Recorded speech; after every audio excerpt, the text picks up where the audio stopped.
বন্ধুরা, এক মুহূর্তের জন্য কল্পনা করুন আপনি একটি ট্রেনের ভেতরে বসে আছেন। জানলার বাইরে শুধু কুয়াশা আর গভীর নীরবতা, আর ট্রেনের নিচে হাজার হাজার ফুট গভীর গিরিখাত। এক পাশে পাহাড়, অন্য পাশে মৃত্যু। ট্রেনটা ধীরে ধীরে সামনে এগিয়ে যাচ্ছে, আর আপনার বুকের ভেতর ধুকপুকুনি ক্রমশই বেড়ে চলেছে। শুনলে হয়তো কোনো হলিউড থ্রিলার মুভির দৃশ্যের কথা মনে হতে পারে, কিন্তু না। আজ আমরা কথা বলবো পৃথিবীর এমন কিছু বাস্তব ট্রেন রুট নিয়ে, যেখানে যাত্রা করাটাই এক ধরনের সাহসের পরীক্ষা। এই রেল লাইনগুলো শুধু পরিবহনের মাধ্যম নয়, আসলে এগুলো হলো জীবন আর মৃত্যুর মাঝখানে এক সূক্ষ্ম সীমানা। কোথাও ট্রেন মানুষের ভিড় চিরে এগিয়ে যায়, কোথাও সমুদ্রের ওপর দিয়ে ছুটে যায়, আবার কোথাও কোথাও ট্রেনের নিচে থাকে শুধু মেঘ। তাই ভিডিওটি শেষ পর্যন্ত দেখতে হলে মনটা শক্ত করে বসুন, কারণ আজকের এই যাত্রায় আমি এমন কিছু দৃশ্য দেখাতে চলেছি যা সত্যিই অবিশ্বাস্য বলে মনে হতে পারে, কিন্তু আসলে এগুলো কোনোটাই মিথ্যে নয়, প্রত্যেকটাই সত্য ঘটনা। তবে ভিডিওটি শুরু করার আগে আমার সকল বন্ধুদের কাছে অনুরোধ, যারা এখনও আলফা মাইন্ড বাংলা চ্যানেলটিকে সাবস্ক্রাইব করোনি, সাবস্ক্রাইব করে দাও। পাশের বেল আইকনটি টিপে রাখো। আগামী দিনে এই ধরনের ভিডিওর নোটিফিকেশন যদি পেতে চাও, তাহলে পাশের বেল আইকনটি টিপে অল নোটিফিকেশন অন করে দাও। আর ভিডিওর শেষে থাকছে তোমাদের জন্য একটি প্রশ্ন। সেই প্রশ্নের উত্তর যদি তোমরা সঠিক দিতে পারো, তাহলে পরের ভিডিওতে তোমাদের নাম আমি ঘোষণা করব, এবং এছাড়াও ভিডিও স্ক্রিনে তোমাদের নাম তোমরা দেখতে পাবে। তাহলে চলো শুরু করা যাক অসম্ভব জায়গার সব থেকে বিপজ্জনক ট্রেন যাত্রা। নাম্বার 1, বাংলাদেশ। ভিডিও শুরুতেই আমরা চলে যাব বাংলাদেশে, কারণ পৃথিবীর সবচেয়ে বিপজ্জনক ট্রেন যাত্রাগুলোর একটি প্রযুক্তির কারণে নয়, মানুষের কারণে। বিশ্ব ইজতেমা স্পেশাল ট্রেন বাংলাদেশ প্রতি বছর জানুয়ারি কিংবা ফেব্রুয়ারিতে ঢাকার কাছে টঙ্গীতে অনুষ্ঠিত হয় বিশ্ব ইজতেমা। এটি পৃথিবীর দ্বিতীয় বৃহত্তম ইসলামিক সমাবেশ। এখানে লাখ লাখ মানুষ একত্রিত হন, আর তখন বাংলাদেশ রেলওয়ের ওপর নেমে আসে অবিশ্বাস্য চাপ। সাধারণ সময়েই ঢাকার লোকাল ট্রেনে মানুষ দরজার বাইরে ঝুলতে থাকে কিংবা ছাদে দেখতে পাওয়া যায়, কিন্তু ইজতেমার সময় সেই ভিড় যেন কয়েক গুণ বৃদ্ধি পায়। ট্রেনের ছাদে মানুষ, দরজায় মানুষ, জানলায় মানুষ, এমনকি ইঞ্জিনের ওপরে পর্যন্ত মানুষ বসে থাকে। একটি বগিতে সাধারণত যেখানে 200 জন বসতে পারে, সেখানে কখনো কখনো 1500 থেকে 2000 মানুষ গাদাগাদি করে যাত্রা করে। ভাবুন একবার, ভেতরে এত গরম যে শ্বাস নিতে কষ্ট হচ্ছে। মানুষের শরীরের ঘাম আর গরম বাতাসে পুরো কামরা যেন এক দমবদ্ধ কারাগারে পরিণত হয়। প্ল্যাটফর্মে পা রাখার জায়গা পর্যন্ত নেই, মানুষ রেল লাইনের ওপর পর্যন্ত দাঁড়িয়ে থাকে। সবচেয়ে ভয়ঙ্কর ব্যাপার হলো, এত ভিড়ের মধ্যে অনেক সময় সংকেত ব্যবস্থাও কার্যত অকার্যকর হয়ে পড়ে।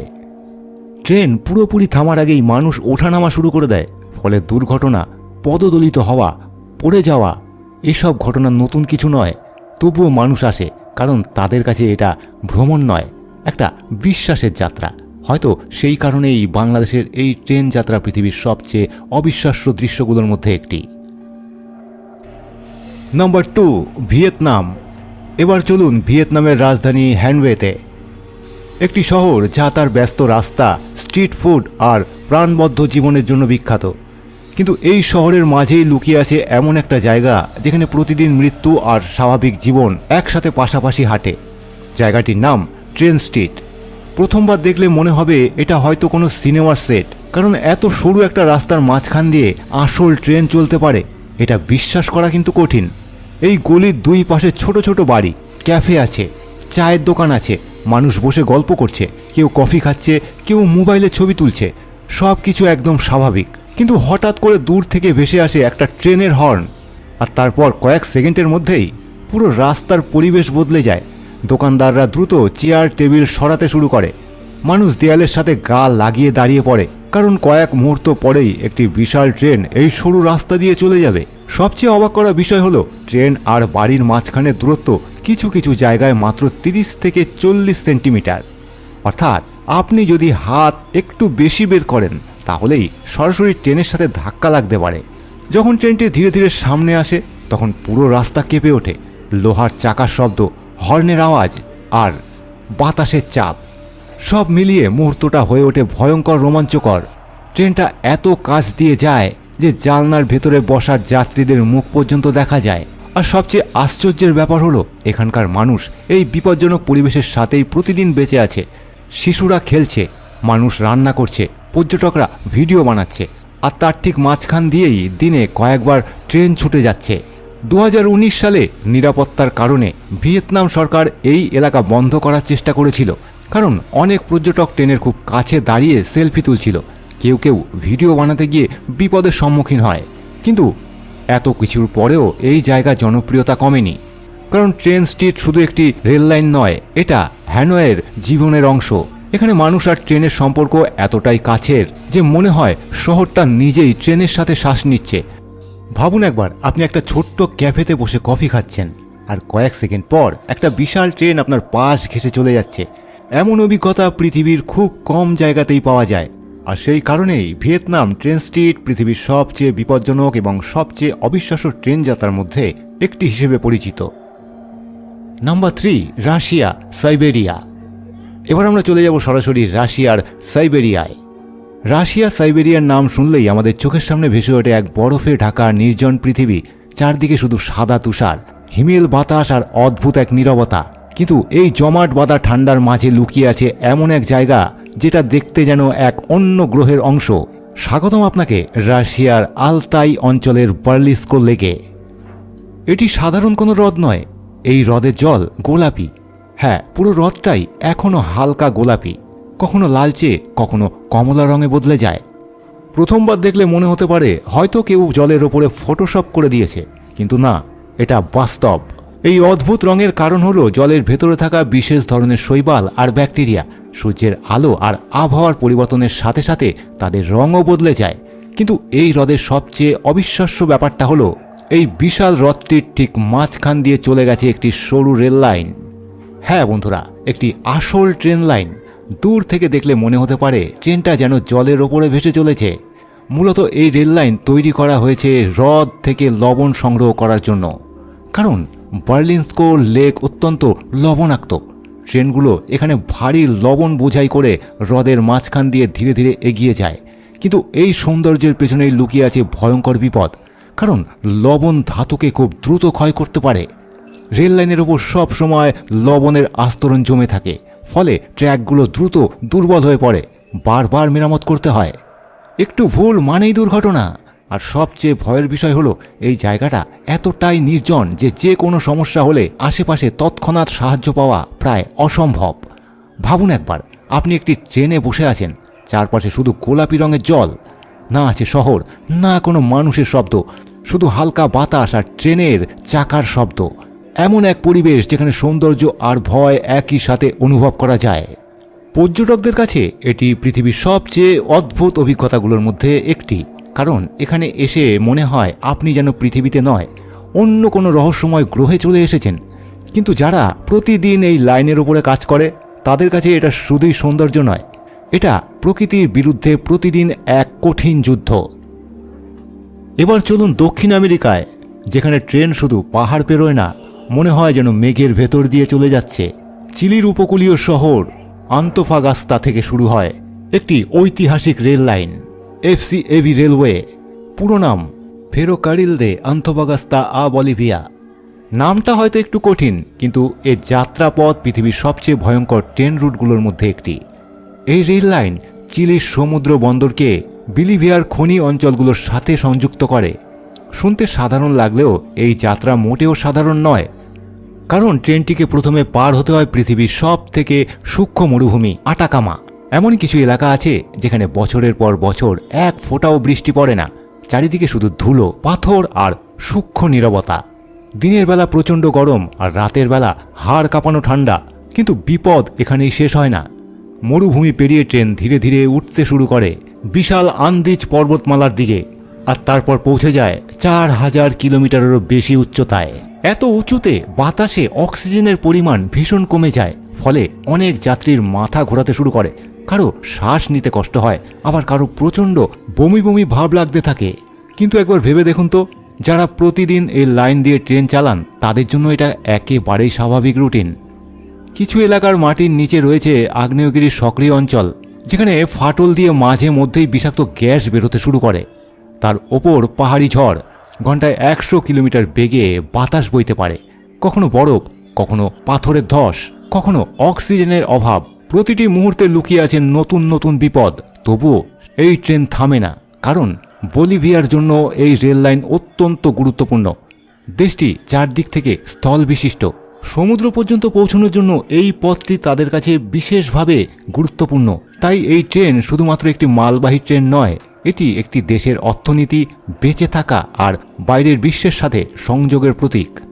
ভাবুন একবার, একদিকে বিশাল পাহাড়, অন্যদিকে গভীর খাদ, চারপাশে মেঘ আর বরফ, আর তার মাঝখান দিয়ে ধীরে ধীরে এগিয়ে যাচ্ছে একটা ট্রেন। এমন দৃশ্য সত্যিই অবিশ্বাস্য। এখানে যাত্রা করা মানে শুধু ভ্রমণ নয়, এটা প্রকৃতির সবচেয়ে কঠিন পরীক্ষার মুখোমুখি হওয়া। এবার চলুন ইতিহাসের সবচেয়ে ভয়ঙ্কর রেল পথগুলোর একটিতে। একটি রেল লাইন যেখানে প্রতিটি কাঠের স্লিপার আর প্রতিটি লোহার রেল লুকিয়ে রেখেছে হাজার হাজার মানুষের কষ্ট, রক্ত আর মৃত্যু। ডেথ রেলওয়ে, থাইল্যান্ড ও মিয়ানমার। 1943 সাল, দ্বিতীয় বিশ্বযুদ্ধ যখন চরমে, জাপানি সামরিক বাহিনী এমন একটি রেল লাইন তৈরি করতে চেয়েছিল যা থাইল্যান্ডকে তৎকালীন বার্মা অর্থাৎ আজকের মিয়ানমারের সঙ্গে যুক্ত করবে। কারণ যুদ্ধের সময় দ্রুত অস্ত্র আর রসদ পৌঁছে দেওয়ার জন্য এই রেল লাইন ছিল অত্যন্ত গুরুত্বপূর্ণ। কিন্তু সমস্যা ছিল একটাই, এই পুরো পথ জুড়ে ছিল ঘন জঙ্গল, পাহাড় আর গভীর নদী। সাধারণভাবে এমন একটি রেল লাইন তৈরি করতে কয়েক বছর সময় লাগার কথা, কিন্তু যুদ্ধের তাড়াহুড়োয় জাপানি বাহিনী মাত্র কয়েক মাসের মধ্যেই কাজ শেষ করতে চেয়েছিল। আর সেখান থেকেই শুরু হয় মানব ইতিহাসের এক ভয়ঙ্কর অধ্যায়। হাজার হাজার যুদ্ধবন্দী আর এশিয়ার বিভিন্ন দেশের শ্রমিকদের জোর করে এই রেল লাইন তৈরির কাজে লাগানো হয়। তাদের জন্য পর্যাপ্ত খাবার ছিল না ওষুধ কিংবা চিকিৎসার ব্যবস্থা। প্রচণ্ড গরম, জঙ্গলের রোগ, ম্যালেরিয়া, কলেরা আর নির্যাতনের মধ্যে মানুষ প্রতিদিন মারা যাচ্ছিল। অনেকে দিনের পর দিন না খেয়ে কাজ করেছে, কেউ অসুস্থ হয়ে পড়েছে, কেউ পাহাড় থেকে পড়ে গেছে, আবার কেউ নির্যাতন সহ্য করতে না পেরে মৃত্যুর কোলে ঢলে পড়েছে। ধারণা করা হয় এই রেল লাইন নির্মাণের সময় লক্ষাধিক মানুষ প্রাণ হারিয়েছিল। আর সেই কারণেই পৃথিবী এই রেলপথের নাম দেয় ডেথ রেলওয়ে। কিন্তু সবচেয়ে অবাক করা বিষয় হলো, এই রেল লাইনের কিছু অংশ আজও চালু আছে। বিশেষ করে থাইল্যান্ডের অংশে আজও পর্যটকদের জন্য ট্রেন চলে। এখানেই রয়েছে সবচেয়ে ভয়ঙ্কর অংশ, ওয়াম্পু ভায়াডাক্ট, একটি পুরনো কাঠের সেতু যা খাড়া পাহাড়ের গা ঘেঁষে তৈরি করা হয়েছে। নিচে গভীর নদী, একপাশে পাহাড় আর মাঝখানে সরু কাঁপতে থাকা রেল লাইন। যখন ট্রেন ধীরে ধীরে সেতুর ওপর ওঠে, তখন প্রতিটি শব্দ বুক কাঁপিয়ে দেয়। পুরনো কাঠের অংশগুলো এমন শব্দ করে যেন যে কোনো মুহূর্তে পুরো সেতুটা ভেঙে পড়বে। যাত্রীরা নিঃশ্বাস বন্ধ করে বাইরে তাকিয়ে থাকে, কারো হাত ঘামতে শুরু করে, কারো মনে হয় ট্রেনটা হয়তো আর সামনে এগোতে পারবে না। কিন্তু ট্রেন তার মতো চলতে থাকে, আর সেই সাথে এগিয়ে চলে ইতিহাসের এক ভয়ঙ্কর স্মৃতি। এই রেল লাইন শুধু একটি যাতায়াত পথ নয়, এটা যুদ্ধ, কষ্ট আর মানব সহ্যের এক জীবন্ত সাক্ষী। আজও যখন একটি ট্রেন এই পথ দিয়ে চলে, মনে হয় যেন অতীতের সেই হাজারো মানুষের আর্তনাদ এখনও পাহাড়ের ভেতরে প্রতিধ্বনিত হচ্ছে। এবার চলুন এমন এক ট্রেন যাত্রায় যেখানে মনে হয় ট্রেনটা ধীরে ধীরে পৃথিবী ছেড়ে আকাশের দিকে উঠে যাচ্ছে। স্বাগতম আপনাকে আর্জেন্টিনার বিখ্যাত ট্রেন টু দ্য ক্লাউডসে। স্প্যানিশ ভাষায় যার নাম ট্রেন আ লাস নুবেস, অর্থাৎ মেঘের পথে ট্রেন। নামটা শুনতেই যেমন রহস্য লাগে, এর যাত্রাপথ ঠিক ততটাই অবিশ্বাস্য। এই ট্রেন যাত্রা শুরু হয় আর্জেন্টিনার পাহাড়ি শহর সালতা থেকে। শুরুতে চারপাশে দেখা যায় ছোট ছোট গ্রাম, সবুজ পাহাড় আর শান্ত উপত্যকা। কিন্তু ধীরে ধীরে ট্রেন যত ওপরের দিকে উঠতে থাকে, প্রকৃতির রূপ তত বদলাতে শুরু করে। সবুজ পাহাড়ের জায়গায় আসে পাথুরে নির্জনতা, বাতাস ঠান্ডা হয়ে আসে, আর চারপাশে শুধু পাহাড় আর মেঘ। এই রেল লাইন তৈরি করা হয়েছিল 1948 সালে, আর সেই সময় এত কঠিন পাহাড়ি এলাকায় রেল লাইন তৈরি করাটা ছিল প্রায় অসম্ভব এক কাজ।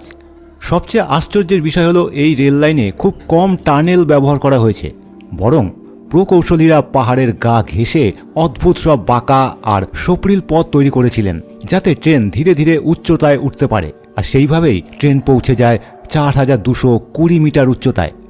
এত উঁচুতে বাতাসে অক্সিজেনের পরিমাণ অনেক কমে যায়, মানুষের শরীর তখন স্বাভাবিকভাবেই শ্বাস নিতে পারে না। অনেক যাত্রীর মাথা ঘুরতে শুরু করে, কারো বমি বমি ভাব হয়, আবার কেউ অক্সিজেনের অভাবে দুর্বল হয়ে পড়ে। এই কারণেই ট্রেনে বিশেষ অক্সিজেন সিলিন্ডার রাখা হয়। প্রশিক্ষিত কর্মীরাও সবসময় যাত্রীদের পর্যবেক্ষণ করেন। কিন্তু এই যাত্রার সবচেয়ে ভয়ঙ্কর আর বিখ্যাত অংশ হল পালভরিলা ভায়াড্রাক্ট, একটি বিশাল লোহার সেতু যা মাটি থেকে প্রায় 100 মিটার ওপরে তৈরি করা হয়েছে।